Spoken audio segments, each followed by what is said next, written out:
ចាសស្ដីនេះតើគ្នាសូមស្វាគមន៍មកកាន់ vlog ទៅកាន់ប្រទេសអូស្ត្រាលីវគ្គ3 Welcome everybody to my Australian vlog part 3ចាដែលគឺតាំងការ part 3 ចេញតាំងពី2ខែមុនហើយតែមិនធ្វើទេសូមតាមដានអ្នកគ្នាចាដែលនេះគឺជាថ្ងៃដែលខ្ញុំបានទៅ Blue Mountain ណាចាដែលជាឧទ្យានជាតិមួយដែលស្អាតស្រស់ស្អាតមែនតើចាមិនសូវឆ្ងាយប៉ុន្មានពី Sydney ដែរទេប្រហែលជាជិះ1ម៉ោង2ម៉ោងអីទៅគឺដល់ហើយដែល activity នេះគឺខ្ញុំ book tour ចាជា group tour ទូតមួយដើម្បីយើង hiking ចាដែលយើងដើរចុះពីកំពូលភ្នំចុះដល់ចុះទៅដល់ក្រោមតែម្ដងគឺនេះមកដល់គោលដៅចុងក្រោយយើងហ្នឹងគឺនេះទឹកធ្លាក់មួយនេះចាហើយប្រហែលជា hike 1ម៉ោង2ម៉ោងមួយដែរចាតោះមកយើងក៏បានមកកាន់ទីនេះគឺស្រស់ស្អាតមែនតើគឺរូបចម្លាក់ថ្មស្រី3នាក់តោះមកទៀតក៏បានមកកាន់ទីក្រុងវិញចានេះដល់ថ្ងៃទីបន្ទាប់ទៀតហើយកាន់មែនតើគឺបងប្អូនខ្ញុំបាននាំទៅដើរហាងមើលញ៉ាំអីចឹងលេងចឹងណាចាហើយក៏បាននៅផ្ទះពិច្រើនដែរនេះខ្ញុំបានអង្គុយលេង keyboard កែអបសុកអីចឹងណា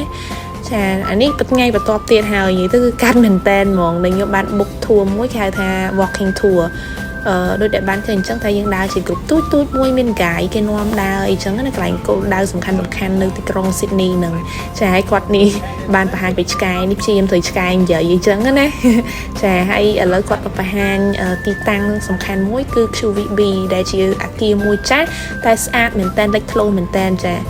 ហើយឥឡូវនេះគឺគាត់មកបង្ហាញប៉មមួយនេះចាដែលខ្ពស់មែនតើខ្ពស់បំផុតក្នុង Sydney ហើយបន្ទាប់មកក៏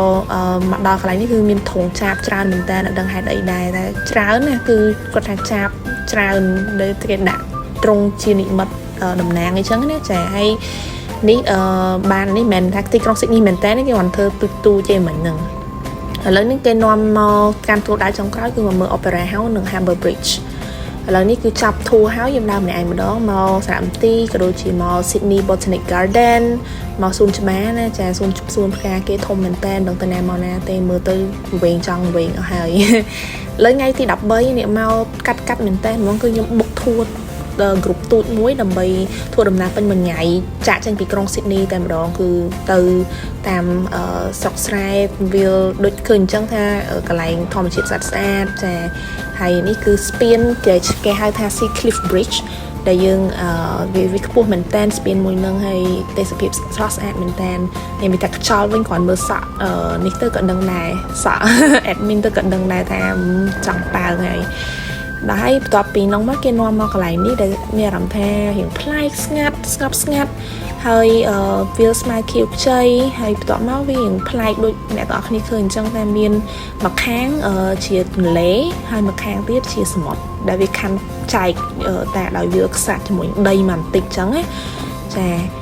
តបមកទៀតខ្ញុំក៏បានទូរហ្គាយនាំមកញ៉ាំបាយជាមួយនឹងអ្នកផ្សេងទៀតអស់ពីញ៉ាំបាយហើយឲ្យខាតតែនិយាយទៅគឺធួរអត់មានខាតហ្មងដើរគ្រប់កន្លែងឡើងធ្លុះធ្លាយគ្រប់កន្លែងតែម្ដងចាមិញទៅមើល KM Blue Hole អាទឹកបាញ់ចេញពីថ្មនោះតបមកទៀតគឺធួរហ្គាយគាត់នាំបើកឡើងពីភ្នំទៅឡើងលើភ្នំម្ដងអស់ពីសមុទ្រគឺនាំទៅមើលកង់ការ៉ូតែចៃដន្យដែរអត់បានឃើញកង់ការ៉ូថ្ងៃនោះភ្លៀងដល់ចឹងទៅក៏ចែបើកទៅទេសភាពគឺស្រស់ស្អាតបំប្រងតែម្ដងហើយដោយសារគាត់បើកឡានដូចអ្នកនរគ្នាឃើញអញ្ចឹង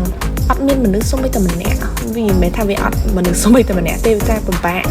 នឹងហូមឃើញមនុស្សឬក៏ចរាចរណ៍អញ្ចឹងចាដងស៊ីទេកន្លែងហ្នឹងគឺប្រជាជនតិចតែខ្ញុំពេញចិត្តមែនតើតមកក៏បញ្ចប់មកនៅកន្លែងឆ្នេរសមុទ្រមួយនេះដែលជាឆ្នេរសមុទ្រមួយជាប់ជាមួយនឹង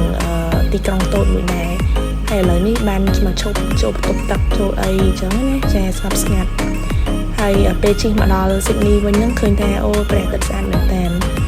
ដល់ពេលមកដល់ Sydney ថ្ងៃស្អែកបន្ទាប់ទៀតគឺខ្ញុំចូលមកក្នុង Sydney នៅក្នុងក្រុងគេនោះមានតាណាទេស្ដាប់មើលភ្លេងនេះ violin គឺពិតជាព្រោះខ្លាំងមែនតើចា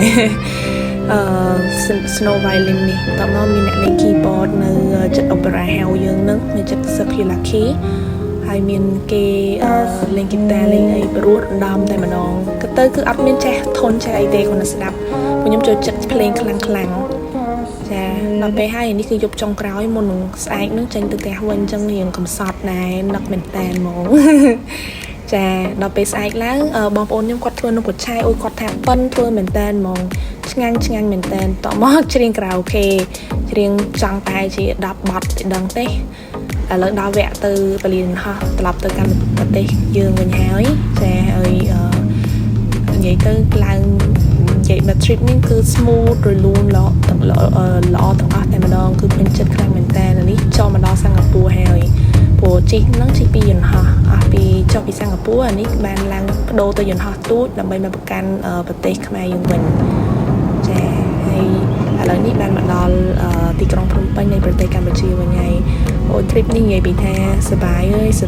គាត់ថាកង់យន្តហោះដាក់ចុះដីភ្លាមធូរទ្រង់សាកព្រោះខ្ញុំរៀងខ្លាចខ្ពស់ដែរតាមត្រង់ទៅរៀងខ្លាចជាយន្តហោះដែរតែមិនអ្វីទេជួបគ្នាវីដេអូក្រោយអ្នកនរគ្នាបាយបាយ